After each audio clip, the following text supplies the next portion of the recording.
Nakipagpulong si Senator Kiko Pangilinan kay dating BARM Chief Minister Alhaj Murad Ibrahim, UBJP Vice President for Central Mindanao Mohager Iqbal at iba pang mga opisyal ng BARM para talakayin ang mas pinalakas na suporta para sa sektor ng agrikultura at pangisdaan sa rehiyon. Ang detalye mula kay Jen Garcia. Kabilang sa mga ibinahagi ng senador sa diskusyon ang agri-credit at crop insurance, infrastruktura, suporta sa sustainable practices at climate resilience, mas malawak aniya na market access at kapayapaan at kaunlarang nakaugat sa kabuhayan.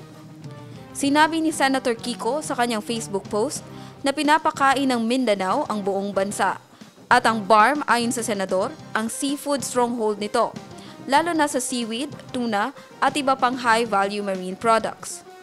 Kung umanong bumaba ang presyo ng pagkain at masigurong sapat ang supply, sinabi ni Senator Kiko na kailangang suportahan aniya ang mga magsasaka at mangingisda ng buong Mindanao, lalo na sa BARMM.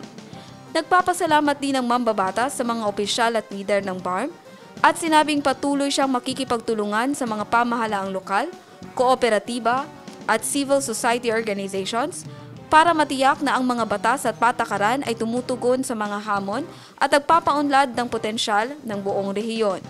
Binigyang diin din ito na food security is national security at ang BARM, aniya at buong Mindanao ay mahalagang bahagi ng solusyong ito. Jen Garcia, iMinds, Philippines.